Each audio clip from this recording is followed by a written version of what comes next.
ನನ್ನ ಹೆಸರು ಹರ್ಷ ಅಂತ. ನಾನು ಬೈಕಲ್ಲಿ ಬಿದ್ದು ನನಗೆ ಲೆಫ್ಟ್ ಹ್ಯಾಂಡು ನನಗೆ ಫ್ರ್ಯಾಕ್ಚರ್ ಆಗಿತ್ತು. ಸೊ ಫ್ರ್ಯಾಕ್ಚರ್ ಆದಮೇಲೆ ನಾನೊಂದು ಹಾಸ್ಪಿಟಲಲ್ಲಿ ಸರ್ಜರಿ ಮಾಡಿಸಿದ್ದೆ. ಸರ್ಜರಿ ಮಾಡಿ ಅವರು ಪ್ಲೇಟ್ ಹಾಕಿದರು. ಪ್ಲೇಟ್ ಹಾಕಿದ ಮೇಲೆ ನನಗೆ ಸ್ವಲ್ಪ ಅದು ಸಕ್ಸಸ್ ಆಗಿರಲಿಲ್ಲ. ಎರಡನೇ ಸಲ ಆಪ್ರೇಷನ್ ಮಾಡಿದರು. ಎರಡನೇ ಸಲ ಆಪ್ರೇಷನ್ ಮಾಡಿದಾಗ್ಲೂ ಅದು ಸಕ್ಸಸ್ ಆಗಿರಲಿಲ್ಲ. ಮತ್ತು ನನಗೆ ಇನ್ಫೆಕ್ಷನ್ ಆಗಿ ಕೈಯಲ್ಲಿ ಫುಲ್ ಪಸ್ ಬರ್ತಾಯಿತ್ತು. ಸೊ ಈ ಥರ ಇದ್ದಾಗ ನಾನು ಗೊತ್ತಿರೋರ ಕಡೆಯಿಂದ ಡಾಕ್ಟರ್ ಸತೀಶ್ ಅಂತ ಹೇಳಿದರು. ನಾರಾಯಣ ಹೃದಯದಲ್ಲಿದ್ದಾರೆ ಬೆಂಗಳೂರಲ್ಲಿ ಡಾಕ್ಟರ್ ಸತೀಶ್ ಅಂತ ಹೇಳಿದರು. ಸೊ ಡಾಕ್ಟರ್ ಸತೀಶ್ನ ನಾನು ಎರಡು ಸರ್ಜರಿ ಆದಮೇಲೆ ನಾನು ಹೋಗಿ ಅವ್ರನ್ನ ಮೀಟ್ ಮಾಡಿದೆ. ಸೊ ಮೀಟ್ ಮಾಡಿ ಆದಮೇಲೆ ಅವರು ಹೇಳಿದರು ಹ್ಯಾಂಡ್ ಇನ್ಫೆಕ್ಷನ್ ಆಗಿದೆ, ಬೋನ್ ಇನ್ಫೆಕ್ಷನ್ ಆಗಿದೆ, ಮತ್ತು ಸರ್ಜರಿ ಮಾಡಲೇಬೇಕಂತ ಹೇಳಿ ಅವರು ಮತ್ತೆ ನನಗೆ ಅಡ್ಮಿಟ್ ಮಾಡಿಕೊಂಡು ಸರ್ಜರಿ ಮಾಡಿದರು.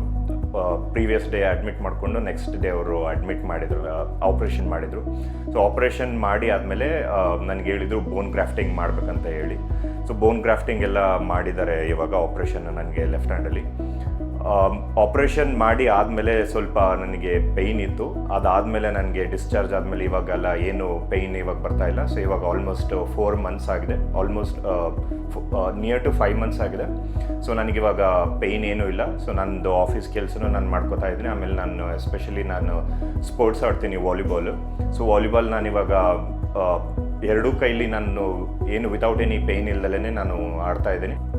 ನನ್ನ ಕೈ ಏನು ಇವಾಗ ಪೇಯ್ನ್ ಇಲ್ಲ. ಸೊ ನನ್ನ ಕೆಲಸ ಎಲ್ಲ ಆರಾಮಾಗಿ ಮಾಡ್ಕೋತಾ ಇದ್ದೀನಿ. Big thanks to doctor Satish and Narayana health team.